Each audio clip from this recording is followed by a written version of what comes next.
l'exportateur francilien de l'année, donc société qui a son siège en Île-de-France et qui donc exporte régulièrement. Là aussi, nous allons découvrir une belle histoire, vous verrez. Et c'est Jean-Claude Carpelles, bonsoir Jean-Claude, venez me rejoindre, qui va être le remettant, vice-président donc, de la CCI des Hauts-de-Seine, évidemment, et puis notamment en charge chez tout ce qui est à la CCI Paris-Île-de-France, de tout ce qui est le développement international et les affaires européennes notamment. Allez, prenez un petit micro. C'est important aussi, bien évidemment, dans la mondialisation heureuse, de récompenser ce qui est du local. Alors ici, c'est du grand local, l'Île-de-France, 12 millions d'habitants, évidemment, 30% du PIB de notre pays. Mais il n'empêche, il y a aussi des racines qu'on ne renie pas. C'est important de les récompenser. Tout à fait. C'est pour ça, d'ailleurs, qu'on a regardé quels étaient les candidats. Il y en a un qui s'est détaché, je veux dire, tout à fait. Ouais. Et c'est celui dont on va parler et dont vous allez parler. C'est celui qui, manifestement, est assez original dont on va dans ce qu'il fait. Exactement. Donc, je le disais, l'ADN Île-de-France, important de le soutenir. On l'a vu tout à l'heure dans la table ronde de Christine, que l'Île-de-France, évidemment, n'exporte pas suffisamment. Bon, c'est peut-être aussi parce que, par exemple, PSA a son siège en Île-de-France et les usines sont en Franche-Comté ou dans le Nord. Mais bon, voilà, c'est vrai qu'on peut plus exporter en Île-de-France. Il y a du tissu aussi. Non, il y a un vrai tissu. Ce qu'il faut dire aussi, c'est qu'il y a beaucoup de sièges sociaux, comme vous l'avez dit, en Île-de-France, et que les unités qui exportent se trouvent plutôt en dehors d'Île-de-France. Donc, il ne faut pas effectivement tenir compte totalement de ce chiffre. Évidemment. Alors, nous allons partir du côté de Vanves, c'est dans le 92, chez vous. Voilà, vous allez être content. Et nous allons donc récompenser une entreprise qui s'appelle Procédé Chenel International. Sophie Chenel, venez donc me rejoindre. Bonsoir madame. Bonsoir. Voilà, prenez un micro que nous allons donc vous remettre. Procédé Chenel, il faut bien le prononcer, c'est pas Chanel, Chenel International. Et ce qui est intéressant, c'est que c'est une jeune entreprise qui a 122 ans. Ça se voit pas. Pas mal, ça se voit pas, effectivement. 3,5 millions d'euros de chiffre d'affaires, vous m'avez dit, une vingtaine de personnes, un atelier de découpe. Et alors, ce qu'ils font, c'est qu'ils font, mais peut-être que vous le raconterez mieux que moi, du papier qui ne s'enflamme pas, qui va revêtir des stands, des espaces modulaires, des faux plafonds, des origamis, des abat-jour, etc., sur les magasins de luxe, les expositions, les foires commerciales, etc., etc. Et vous avez acquis une vraie spécialisation. Et de 4 coins du monde, on vient en quelque sorte vous chercher. Vous en parlez très bien. Vous ne cherchez pas un job par hasard? Non. Mais ma fille, justement, je le disais. Bon, allez.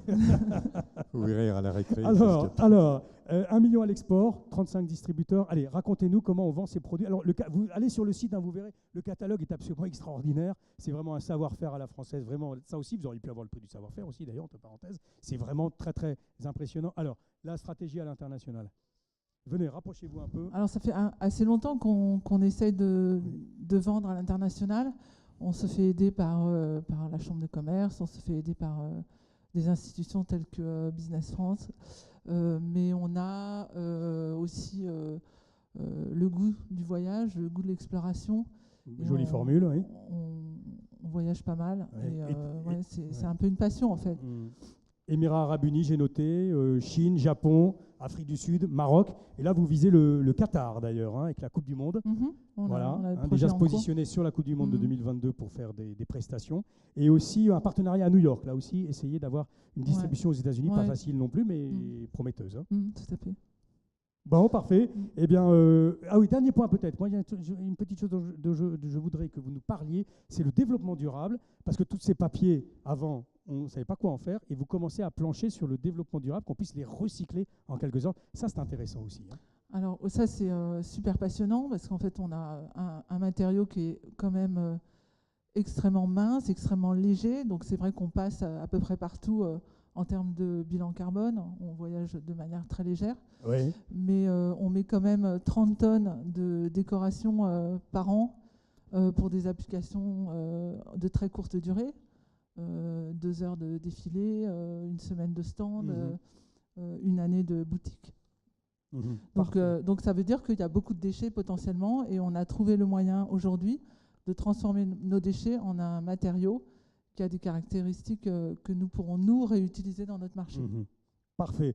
1 million d'exports, je l'ai dit, 35 distributeurs donc, dans les pays les plus variés. Mon cher Jean-Claude, ce que je vous propose, c'est qu'en compagnie de l'hôtesse, eh bien, vous remettiez donc à Sophie Chenel, ce prix de l'exportateur francilien de l'année. Merci à elle. Merci à elle du côté de Vanves. Et merci bien évidemment pour le soutien de la CCIP Paris-Île-de-France à cette belle manifestation donc, du palmarès du MOSI. Merci à vous. Voilà le prix. Et alors que vous êtes venu avec? Alors oui, justement, on est venu avec un prix particulier qui est une participation à la French Fashion Week de New York, où justement vous avez parlé dans votre implantation aux États-Unis, où d'ailleurs, si j'ai bien compris, vous allez y présenter une tour Eiffel, je crois que c'est ça qui est prévu, en papier, non? Je ne sais pas, on m'avait dit ça.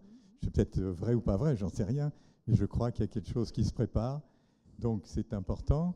Et la deuxième chose, c'est un abonnement à l'exportateur.com qui est, un soutien à toutes les différentes formes d'action. Donc voilà pour vous.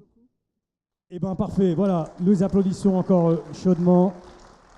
Merci à vous.